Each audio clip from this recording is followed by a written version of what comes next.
একজন বড় মাপের লেখক আশুতোষ বসু গ্রামের এক পুরস্কার বিতরণী অনুষ্ঠান শেষে ঢাকায় ফিরছিলেন। ফেরার পথে এক অলৌকিক ঘটনা।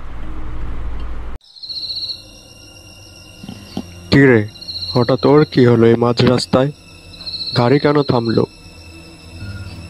স্যার, তেল টানছিল একটু, তাই ওই আর কি। তোমাদের একটাই সমস্যা, বেশি বোঝো। তেল টান যখন দেখলে তেল নিলে না কেন? চিন্তা করবেন না স্যার, সামনে নপাড়া স্টেশন, আমি ওইখান থেকে ফুয়েল নিয়ে আসবো। কি বলে দেখো, 2 ঘন্টা আমি এই মাঝ রাস্তায় থাকবো? কি করতে যে আমি তাড়াহুড়ো করলাম? ঢাকা কি আর এখানে? স্যার, চিন্তা করবেন না, আপনি গাড়িতে বসুন, আমি ঠিক 10টার আগেই আপনাকে ঢাকায় পৌঁছে দেব। আচ্ছা যাও, জলদি আসো। আসার সময় আমার জন্য 2 প্যাকেট সিগারেট আনবে। এই নাও, টাকাটা ধরো। ওহ, কি অসহ্য যন্ত্রণা! এই নির্জন রাস্তায় একা বসে থাকা যায়? কি নিরিবিলি জায়গা, চারিদিকে আমি ছাড়া আর একটাও জীবন্ত বস্তু নেই। ওই দূরের কাকতাড়ুয়াটাই যেন আমার সঙ্গী। না, অনেক ঘুম পাচ্ছে, ঘুমিয়ে পড়ি।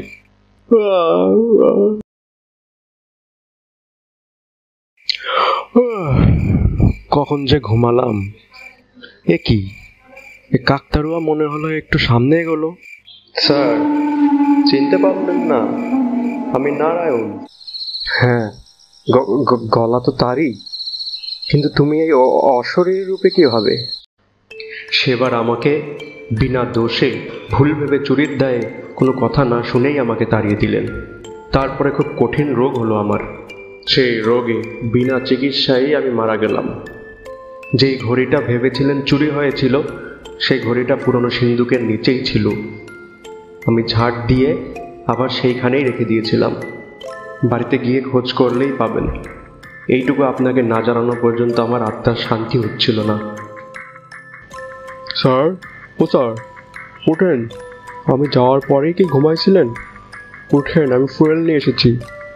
এখন ঢাকার উদ্দেশ্যে রওনা দেই তাহলে। তার মানে এটা স্বপ্ন ছিল? না, বাসায় গিয়ে সিন্দুকের নিচটা দেখতে হবে। কি করব এখন? সিন্দুকের নিচটা কি সত্যিই দেখা উচিত? দেখি একবার। আরে, কি অলৌকিক ব্যাপার! তার মানে কি আমার স্বপ্ন সত্যি ছিল? এই তো আমার ঘড়ি। তার মানে ঘড়ি চুরি হয়নি, নারায়ণ নির্দোষ ছিল। এ কি করলাম আমি? একটা মানুষকে এতটা কষ্ট দিতে পারলাম আমি?